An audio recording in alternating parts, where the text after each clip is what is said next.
Hey, what's up everybody? Ralph here. So today's topic, I want to share with you 9 tips on how you can become better with money. Because obviously if you're on this channel, you want to learn how to become better with money so you can achieve your financial goals, all right? So it's important to follow these tips so you can achieve those financial goals, all right? Now, the first thing you want to do is you want to change the way you think about money. Okay. Now the difference between wealthy people and everyone else is their mindset. They think about money totally different than everyone else. All right. And one of those ways is changing your verbiage. Okay. Instead of saying I can't, you want to start asking yourself the question, how can I?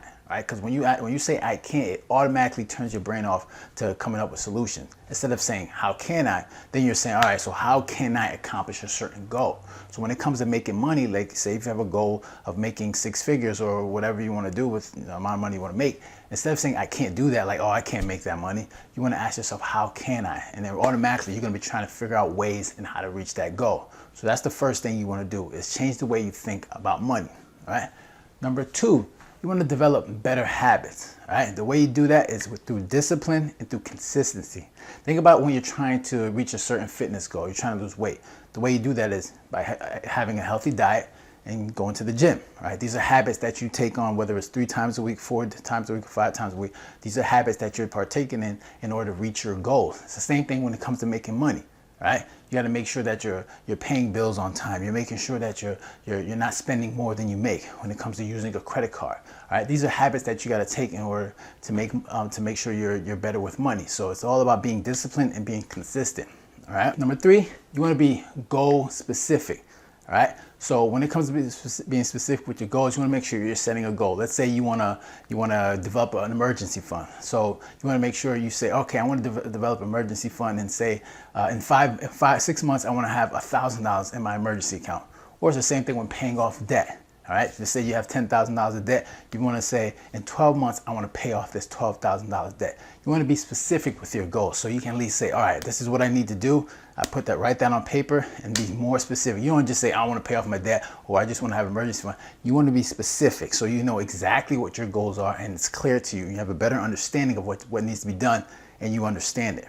All right, number 4, you want to create a plan to achieve these goals. And the way you want to do that is you want to say, all right, how you going to achieve that goal of paying off debt or building up that emergency fund? So you want to create a plan by saying, okay, am I going to get a second job, or am I going to, get a side hustle? How I'm going to create this income so I can, make sure I have enough money to pay off the debt or save up for that emergency fund. So you'll make sure you're creating a plan. So you got to be specific with that plan, and then, come up with that second job so you can make more money and actually reach your financial goals. All right, number 5. After you've created that plan, now you want to make sure you have to create a budget plan that you can stick with. All right. Now the thing is, when you get that second job, now you have to create a budget. You need to know how much money is coming in and how much money is going out. When you're creating this budget, it creates you have a map of what's going on. A lot of people struggle with is they just have a bank account and they look at that bank account like, oh, I have money in that account. All right, I can spend whatever amount I make. But that doesn't show you the whole picture. In order to really understand, you have to create a budget. You need to know how much is coming in and how much is going out. You need to know that, all right, am I spending too much? Am I making too little? Do I have enough going on so I can reach my financial goals? And a great way to do that is obviously you can create a spreadsheet, but obviously that's a little tedious for a lot of people. So you want to use tools, all right? One tool I use personally is mint.com. And they're great. Like, you can put all your information in there and it gives you a map. It gives you an idea of like what's going on. You see how much money you make, see how much money you're spending, and it'll let you know if you're going in the right direction or not. So if you see your expenses increases, that means you're spending way too much. And it gives you a little budget and it shows you if you're spending more than you make. By being able to see that in front of you, you get a little diagnosis of what's going on with your financial situation. A lot of people don't do that. They just look at their bank account and whatever they have in it, say, oh, I can spend it. But when you have a budget plan where you can see everything in front of you, you have a better idea of like what's going on with your situation financially. Right. So number 6, you want to make sure you put your finances on autodrive. And when I mean autodrive, I'm talking about automation. Okay. Now, a great way to do that is like we have so much bills to pay that it's hard to keep up with everything. So you want to make sure that you're automating everything so that just in case you forget, you know that it's being taken care of. And this comes to this can be important when it comes to paying your bills or when it comes to just savings, all right? Like you want to make sure that whatever you're getting paid, like if you have a job, you want to make sure that a certain amount is going to your bank account, or a certain amount is going to your retirement fund. And even when it comes to your debts, like if you have a mortgage or you have credit card payments, you want to make sure you're putting on those automated payments, so that's automatically being paid, because you don't want to forget to make payments on that, because obviously that can hurt your credit score, and we don't want that. So it's important to automate the things, because we have a lot of things that are going on in life, so it's easy to forget. And that you forgetting to pay a bill can obviously affect you financially and make things more expensive in the future. So it's important to automate your situation. I mean, at first when I did it, I like to make sure I do things manually, but for me, it got to a point where it was like, all right, I can't remember all of these payments. So I made sure, I was like, you know what, get comfortable with it, like automate these payments. It makes your job a lot easier. It just makes your life a lot easier to have everything automated, whether it comes to your credit cards, your mortgage, you got utility bills that are gonna pay. Make sure that it's all automated, everything is paid for. Number 7, all right, make sure when you go shopping, make sure you have a list, right?